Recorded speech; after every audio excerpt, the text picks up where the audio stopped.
Greetings and you're welcome to the program, The Starting Point. We're so grateful that you're connecting with us this time as we continue to encourage one another. I'm always very, very blessed to have you tuning in, and may the Lord bless you for doing that. And I believe you're being encouraged and discovering yourself and realizing that, God has a plan for your life, and it's a good plan. So today, I still want to encourage you on our ninth episode about the life, the purposes of your life on earth, and the fact that you have a specific direction where you are supposed to be moving, and because that's what the plan of God is. God couldn't have put you on earth and me just for no reasons, like to leave us wander about and go wherever we want to go and face whatever we're supposed to face, even if it's danger, with no protection, with no kind of plan or direction. No, God is a God of direction. He's a God who knows exactly where He wants everything to be. So you are just part of that plan. You are part of His masterpiece. So He knows exactly what He wants to use you for and the reason why you live.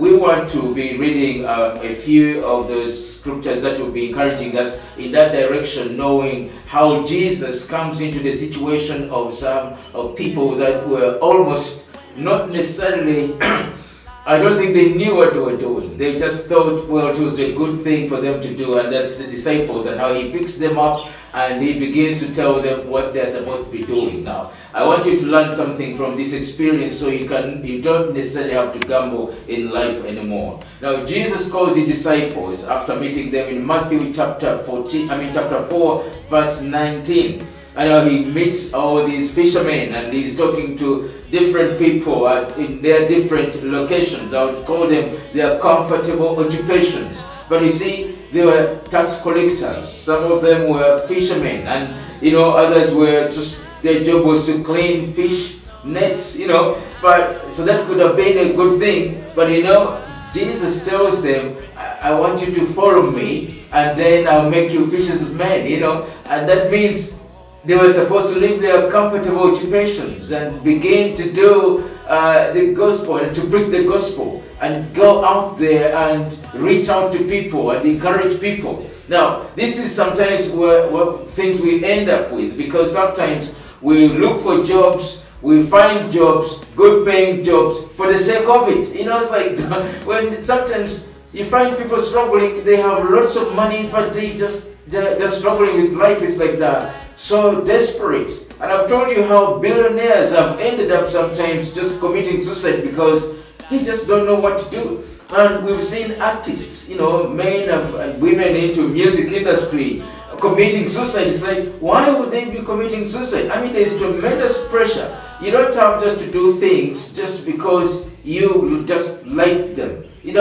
Sometimes there are places that look to be well-paying jobs, but they can actually cause you a lot of misery, and that's why you hear all these stories of people committing suicide or maybe gambling and doing all sorts of things just to find comfort and joy and fulfillment in their lives. Because if your heart is not fulfilled, you probably are going to be, finding it difficult to be anywhere, whether it's a good paying job or whatever it might be. It might be a famous place. People move into cities because the cities sometimes look better than the rural areas. So sometimes probably they're taken up by the beauty of the buildings and the beauty of the environment, and they think, well, I think I can make more money when I go out here. So, which is a bit sad. And maybe what you're doing is because you became a people's choice. Like in politics, I mean, people go into politics because people tell them, it's like, we want you to be our leader.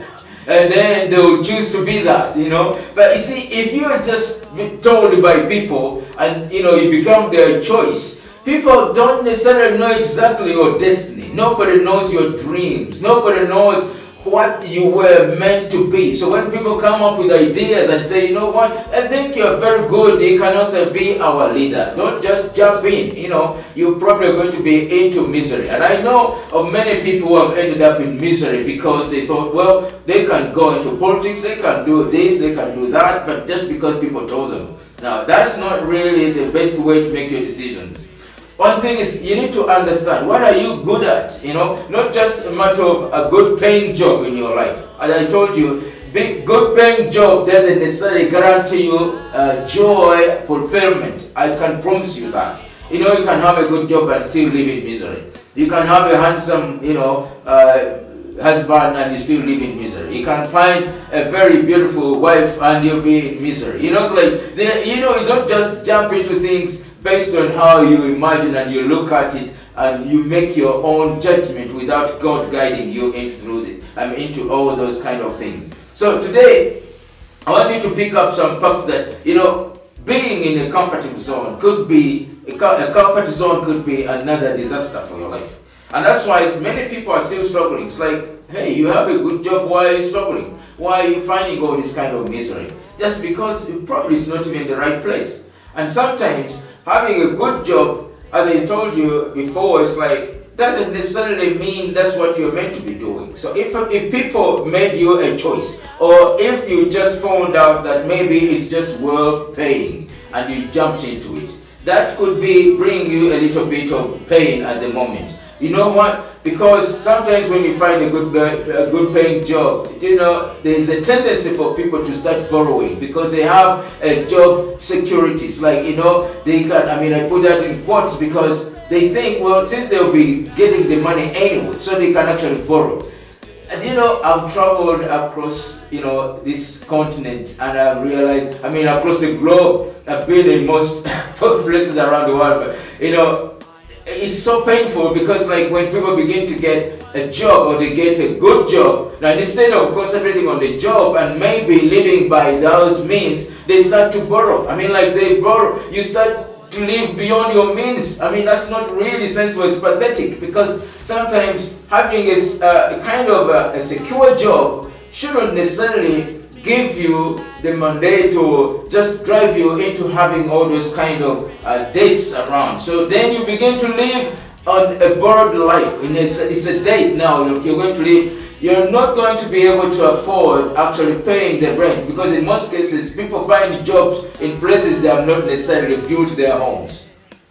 And because they know life will get better, they can borrow, and yet they have to pay rent, they have to pay bills. So that decision you make without necessarily considering what were you really meant to be doing will push you into homes that you can't pay rent. It will push you into a situation where you have bills and you cannot pay them. It will kind of put you in a comfort, in some kind of comfort that you cannot sustain. It will put you in debts and loans you won't pay. So you need to be very, very careful because now Jesus is assigning these guys. And you remember, so some of you have read that text in John chapter 21.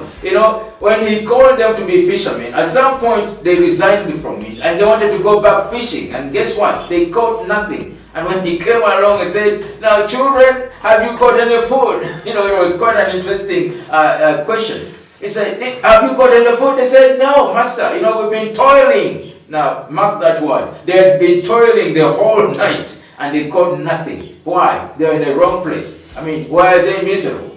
Why are they feeling like they have not caught anything? They are not necessarily in the right place. So God has assigned you a certain way of life, and He has put you, it's like there's a certain pattern that you're supposed to be following in life. And I want to encourage you just to make sure that you are actually into that kind of situation. Now, I kind of look at the way Christians across the globe. Now, Christians will obviously have to witness to the world. They will have to witness their neighbors. Now, it's a job, by the way, that people just have to do it whether they're paid or not. Now, do you realize that actually God expects you to be the light of the world? It's like whether you're an engineer, you're probably an electrician, but you see, no matter what you do in life, you end up being a witness, because that's what you're supposed to be. You're supposed to be the salt of the world. In Matthew chapter 5, he tells us the same thing.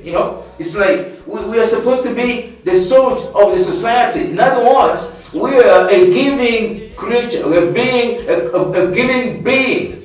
You are meant to give. You are meant to be for somebody else. It's like he tells us you're supposed to be the salt. So that men, you be the salt for men. Do you realize that God is still bringing us to that picture, whereby to that situation where we have to have that understanding that He has already prepared you and me to be in a certain position, to be in a certain to walk in a certain direction. We are all different. We cannot just do everything that we want. And as I told you, it's like when you push yourself too much into something that you're not really meant to be doing. Seriously, it will be a disaster. It will be painful. You'll go through pain. And I've met so many people. We've been counseling so many people. It's like, okay, I do this, but just because for my children. I do this.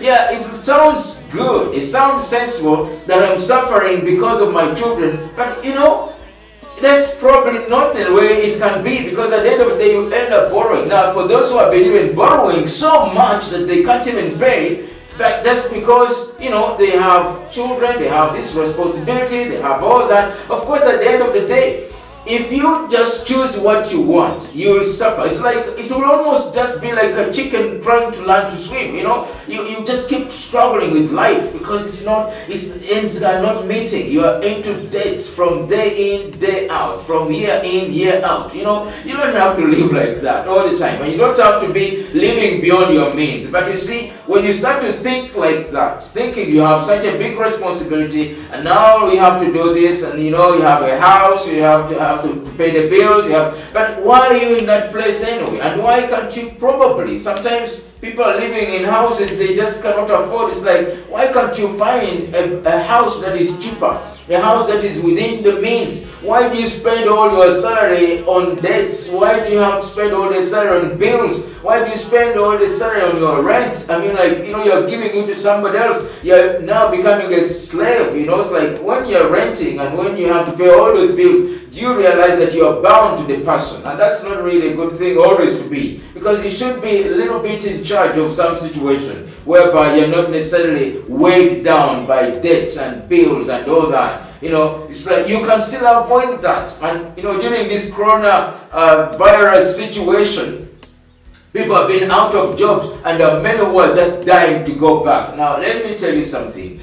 It may appear as if like maybe you're being oppressed and maybe nobody's actually letting you to go and work. But I think this is a moment for you to reflect on things that you do and the life that you are leading. If it's beyond your means, can you adjust some of the things perhaps? Can you just pull away from some other activities and some projects perhaps that would help you so that you can start to live in your own means, and which are more manageable than actually living in debt? And he tells us that he's again in Matthew chapter 5 verse 14. He talks about the light in the dark. I mean, like you're the light to the world. And it's like, let your light shine to the men. It's not hidden anymore. It's like, let it shine. So what does that mean? Your life should be something admirable. I'm not talking about people who admire people who are stealing, people who are corrupt, people who are evil, people who are wicked, and still like they may appear to be looking good, but they are living a miserable life. Don't just go by people's standards. No, you have a place, and by the way, you can end up choosing for yourself the worst. We read in our last episode about God telling us to choose life and good, because there is a possibility that you can actually choose death and evil, which is not really good, because he tells us choose life, and life is when you actually align your life. Don't ever believe anybody that you're just in this world, by chance. No, God has a plan. He has a plan for all the creation. That's why there is that kind of beauty we see every day around us. The birds, the animals, and yourself. You're beautiful. You're created in the image of God. Now he tells us that let your light so shine before men that they may see your good works and glorify the Father in heaven. Do you realize that Ephesians chapter 2 verse 10 tells us the same. We are his workmanship, created for good works in Christ Jesus, that were prepared beforehand, that we should walk in them. Now, where are you going? It's time to make the right choices for your life. Make right choices for your life. And if maybe there is a little bit of, now, like during this moment of COVID-19, it's like we are sort of in a lockdown. Just begin to reflect on the past and see whether you really made the right decision. And if not, and is there any way you can actually make any changes so you can actually live a more meaningful life? So you can be the salt, you can be the light to the world, so that people can look to you, people can depend on you. People can not necessarily depend on you as if like you're their answers. No, but I'm talking about, can you be a testimony? Can you be an inspiration to anybody around you? What do they see in you? Because if you're seeing Christ, if you're seeing your direction, I'm telling you, the confidence that you have will actually be able to inspire more people. So I want to encourage you just to make sure that you make the right choices and be the light of the world. Don't just go for anything anywhere just because it's just well paid. You will end up in debt. I've seen people like teachers, sometimes, they get government jobs and immediately they get government jobs. And many other sectors, of course, nurses, wherever, they start to go and borrow money. And now what they are living on is on borrowed, resources, which is not really good. I don't want to encourage you to do that, but if you've got a good job, a secure job, then begin to live within those means. And may the Lord bless you as He directs you into that. And I just love you, and I want to encourage you more and more. And please stay tuned onto our channel in the YouTube channel, Facebook or Instagram, and we'll be encouraging one another until we see ourselves growing up. God bless you, and I love you.